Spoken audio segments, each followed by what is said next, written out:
Hi everyone, क्या हाल चाल। I hope आप सबकी पढ़ाई बहुत अच्छी चल रही होगी। इस छोटे से वीडियो में मैं आपके लिए लाया हूं एफआर के मोस्ट इंपॉर्टेंट और यूजफुल रिसोर्सेस जो आपके एग्जाम के लिए आपको बहुत ज्यादा काम आने वाले हैं। एक एक करके बताऊंगा और ये सारे रिसोर्सेस एक जगह पर कहां मिलेंगे वो भी आपको लास्ट में पता चल जाएगा। सबसे पहले एफआर का मई 26 एग्जाम्स के लिए एबीसी एनालिसिस। मैंने पिछली बार भी एबीसी एनालिसिस डाला था जनवरी 26 में, और ऑलमोस्ट वो जो एबीसी एनालिसिस था वो लगभग लगभग सिमिलर टाइप से उसी तरीके से पेपर आया था। मैं ये नहीं बोल रहा हूं कि इस बार का एबीसी एनालिसिस भी आपका इसी तरीके से पेपर रहेगा, पर ये एबीसी एनालिसिस इस तरीके से बनाया गया है कि अगर आपके पास लिमिटेड टाइम है तो आप पहले ए कैटेगरी टॉपिक्स को रिवाइज करिएगा, उनके क्वेश्चन प्रैक्टिस करिएगा, बी कैटेगरी फिर, और उसके बाद सी कैटेगरी को करिएगा। सी कैटेगरी छोड़ के मत जाना, 15 मार्क्स सी कैटेगरी में आएंगे, ठीक है। तो ये एबीसी एनालिसिस का है, एक बार जरूर रेफर कर लेना। इसके नीचे मैंने डाला है आपके लिए लास्ट 5 डेज प्लानर कि आपको पहले दिन कैसे कौन कौन से टॉपिक्स लेने चाहिए, दूसरे दिन कौन से लेने चाहिए, तीसरे दिन कौन से लेने चाहिए।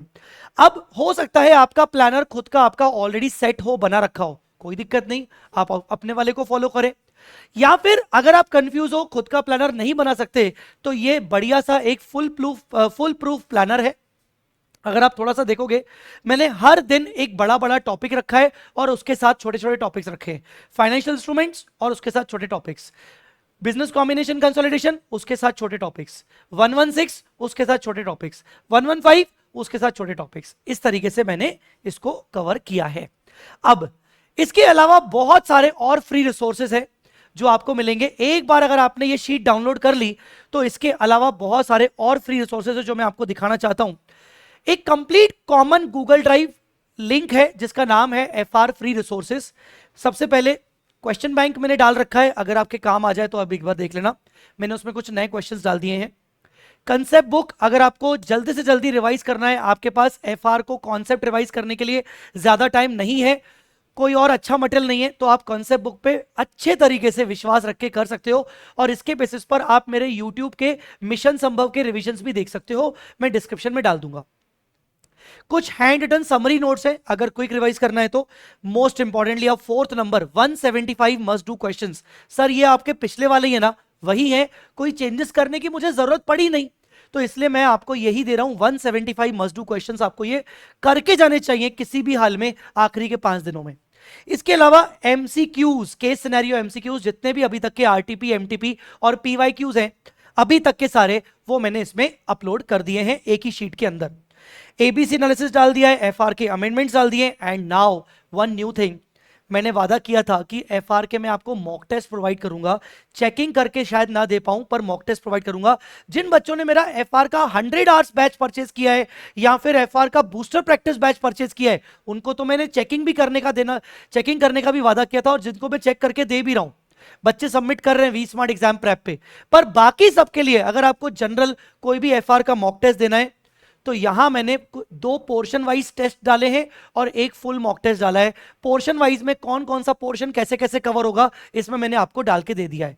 तो आप देखना, अगर आपको लगे तो इनमें से बहुत सारे रिसोर्सेस आप यूज कर सकते हो। इसके अलावा भी आपको यूट्यूब पे मेरे प्लेलिस्ट मिल जाएंगी मैराथन की और मिशन संभव की।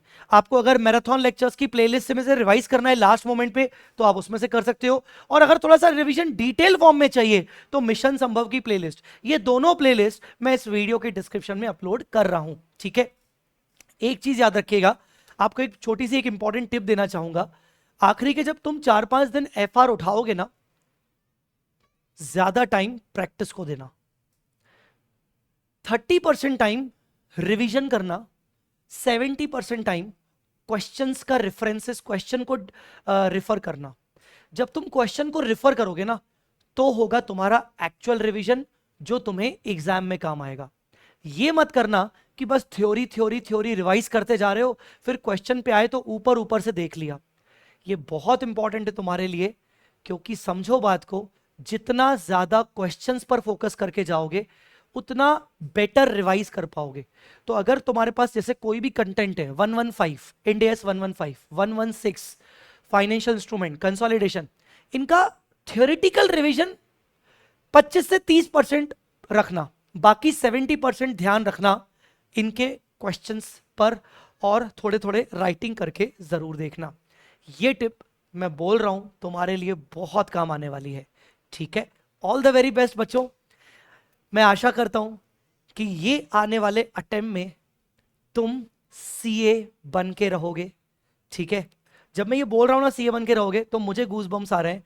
तो ये अटेम्प्ट के बाद मैं आशा करता हूं, मैं ऊपर वाले से प्रार्थना करता हूं कि तुम सीए बन जाओगे।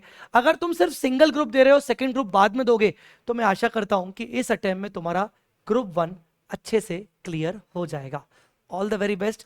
वीडियो पसंद आया तो लाइक करना, और ये सारे रिसोर्सेज का एक कॉमन लिंक है जो मैंने डिस्क्रिप्शन में डाला है, टेलीग्राम का लिंक है, उसको क्लिक करोगे तो टेलीग्राम पे वो जाके मिल जाएगा। Thanks a lot, bye bye, take care, all the best, love you all.